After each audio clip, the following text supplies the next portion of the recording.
আজকে এমন একটা মুসুরি ডালের রেসিপি আপনাদের জন্য নিয়ে এসেছি যা স্বাদে আর ঘ্রাণেই মনে করিয়ে দেবে বিরিয়ানির কথা। এটি কোনো সাধারণ মুসুরি ডাল নয়, আজকের এই ডাল হবে একটু স্পেশাল, একেবারে রেস্টুরেন্ট স্টাইলে। তাহলে আসুন দেখে নিই এই অসাধারণ রেসিপিটি। নমস্কার বন্ধুরা, আমি পায়েল, আপনারা দেখছেন পায়েলের পাকশালা ইউটিউব চ্যানেল। প্রথমেই আমরা ডালগুলোকে ধুয়ে নেব। এই বলের মধ্যে দিয়ে দিলাম 200 গ্রামের মতন মুসুরি ডাল। এবার এর মধ্যে জল দিয়ে এটাকে ভালো মতন ধুয়ে নেব।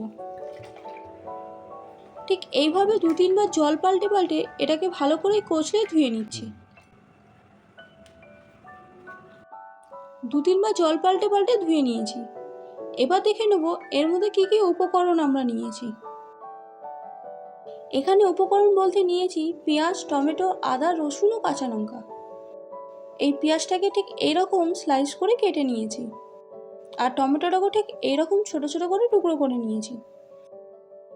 আর 8-10 কোয়ার মতন রসুনটাকে ঠিক এইভাবে কুচিয়ে নিয়েছি। আর 1 ইঞ্চির মতন আদা, সেটাকেও ঠিক এইভাবে কুচিয়ে নিয়েছি। আর এখানে আমি লঙ্কার পরিমাণটা একটু বেশি ব্যবহার করছি, আপনারা আপনাদের প্রয়োজন মতন ব্যবহার করতে পারেন। এবার চলে এলাম আসল রান্নায়। এই কড়াইয়ের মধ্যে দিয়ে দিচ্ছি পরিমাণ মতন জল, আর দিয়ে দিচ্ছি সামান্য একটু নুন। এবার দিয়ে দিচ্ছি ধুয়ে রাখা মুসুরির ডালগুলো। এই ডালটাকে কত অবধি সেদ্ধ করতে হবে সেটা আপনাদের দেখিয়ে দিচ্ছি। ডালটা আমাদের প্রায় হয়ে এসেছে। এই রেসিপিটা খুব সুন্দর ও সহজ একটি রেসিপি। আর আপনি যদি এই চ্যানেলে নতুন হয়ে থাকেন তো অবশ্যই ভিডিওটিকে লাইক করে চ্যানেলটিকে সাবস্ক্রাইব করে নেবেন। পাশে থাকা বেল আইকনটিকে ক্লিক করে নেবেন নতুন নতুন রেসিপি নোটিফিকেশনের জন্য। ডাল আমাদের সেদ্ধ হয়ে গেছে। এই দেখুন, ডালটা গোটা গোটা আছে কিন্তু সুসিদ্ধ। এই দেখুন, সম্পূর্ণ গলানো চলবে না, ঠিক এই রকমই রাখতে হবে। কড়াইটাকে পরিষ্কার করে নিয়েছি। এবার এর মধ্যে দিয়ে দিচ্ছি সামান্য একটু সর্ষের তেল। তেলটাকে গরম করে নিয়ে ফোড়নের জন্য দেবো 1/2 চামচ সাদা জিরে, 2টো তেজপাতা ও গোটা গরম মশলা যেমন লবঙ্গ, এলাচ, দারচিনি আর 1টা চক্রফুল, আর দিয়ে দিচ্ছি 2টো শুকনো লঙ্কা।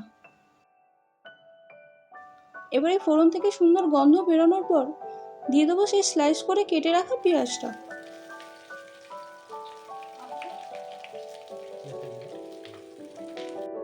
এবার এই পেঁয়াজটাকে ভালো মতো নাড়াচাড়া করে নরম করে ভেজে নেব মিডিয়াম টু লো ফ্লেমে।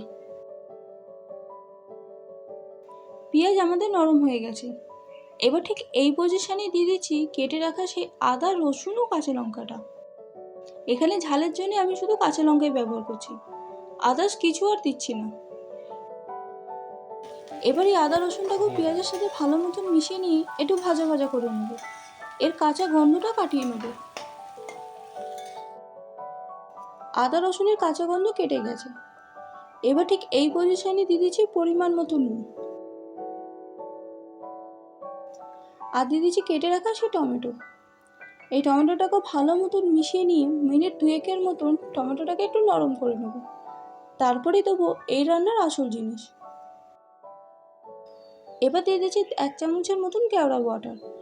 এই কেওড়া ওয়াটারটাকে মশলার সাথে ভালো মতন মিশিয়ে নেব। মেশানো হয়ে গেছে। এবার দিয়ে দিচ্ছি সেদ্ধ করে রাখা সেই মুসুরির ডালটা। সম্পূর্ণ ডালটাকে এর মধ্যে ঢেলে নিচ্ছি। এবার এই ডালটাকে মশলার সাথে বেশ ভালো মতন মিশিয়ে নেব। মিশিয়ে নেওয়ার পর মিনিট 2-1 মতন এটাকে আমরা ফুটিয়ে নেব। মিনিট 2-1 মতন ফুটিয়ে নিয়েছি। এবার ওপর থেকে ছড়িয়ে দিচ্ছি 1 চামচের মতন গাওয়া ঘি আর চিনি 1 চামচ। এবার এই দুটো উপকরণকে ভালো মতন মিশিয়ে নিলেই রেডি হয়ে গেল এই ইউনিক মুসুরির ডালের রেসিপিটি, যেটা ভাত, রুটি বা পরোটার সাথে খেতে দিব্যি লাগে।